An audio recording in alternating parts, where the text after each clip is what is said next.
Assalamu alaikum wa rahmatullahi wa barakatuh. This is Najwa Hussaini with Azadi News.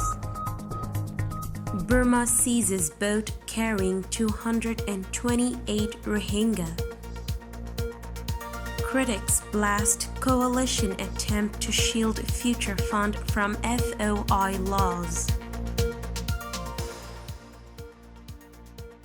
Burmese Navy seized a boat carrying 228 Rohingya on Monday and arrested all on board, the country's state television reported after the latest attempt by members of the persecuted minority group to leave the country. 33 children were among those detained in waters near Sittwe in northwestern Burma, as well as 5 boat workers, according to the MRTV report.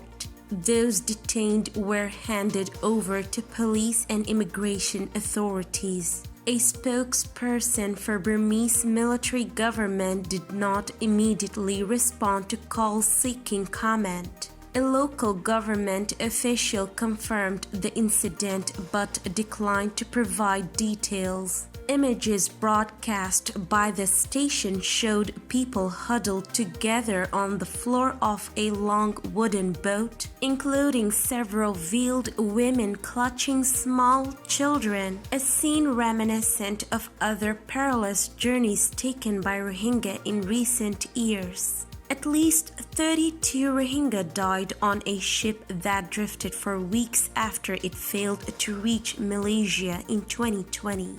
Buddhist majority Burma does not recognize Rohingya as citizens, and they face severe curbs on freedom of movement as well as access to health care and education. Burma denies persecuting Rohingya and says they are not an indigenous ethnic group but immigrants from South Asia, even though many Rohingya are able to trace their ancestry back centuries. More than 1 million Rohingya fled Arakan to Bangladesh in 2017 to escape a military-led crackdown that UN investigators have said was carried out with genocidal intent and included mass killings and rapes. Legislation scheduled to be debated in federal parliament this week would shield Australia's future fund from freedom of information requests, such as the one that revealed the sovereign wealth fund is investing in weapons manufacturers that sell arms to the Burmese military. The Australian government's future fund has more than $157 million invested with 14 publicly traded companies that have done business with the sanctioned Burmese military, which has been accused of war crimes and crimes against humanity. Australia has investments with Aviation Industry Corporation of China, a Chinese state-owned weapons manufacturer that has sold combat aircraft to the Burmese military, and Bharat Electronics, an Indian government-controlled company which has sold radar and sonar equipment to the regime. Australia's future fund invested in weapons manufacturers that have sold arms to Burmese military. The coalition's investment fund's legislation amendment Bill 2021 is slated to be debated in the Senate on Wednesday, the penultimate parliamentary sitting day of this year and possibly of this parliament. The proposed law would exempt the future fund from releasing any details about its investments under FOI laws, including, as the Department of Finance confirmed to a Senate inquiry, information about which companies the fund has invested in and how much.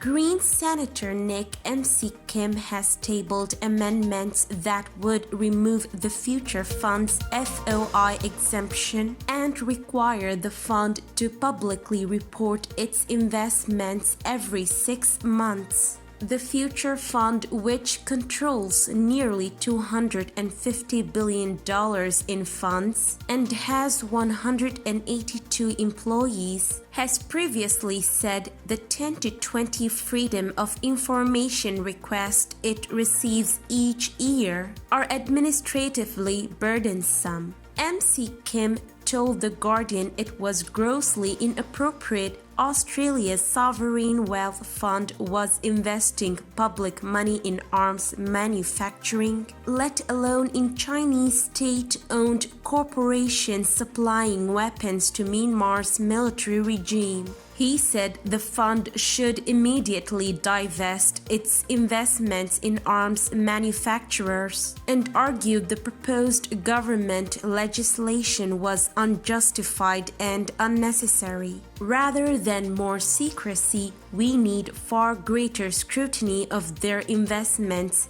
MC Kim said.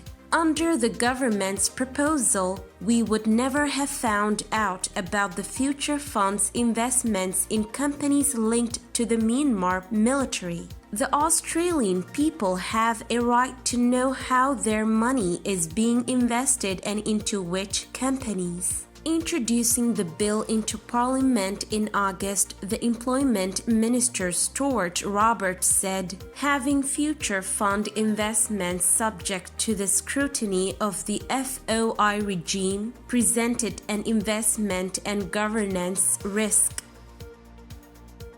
This is today's news. To get more updates about Rohingya, subscribe to our YouTube channel and hit the notification bell. Visit our website azaditvnews.com and follow our social media accounts. Wassalamu alaikum wa rahmatullahi wa barakatuh.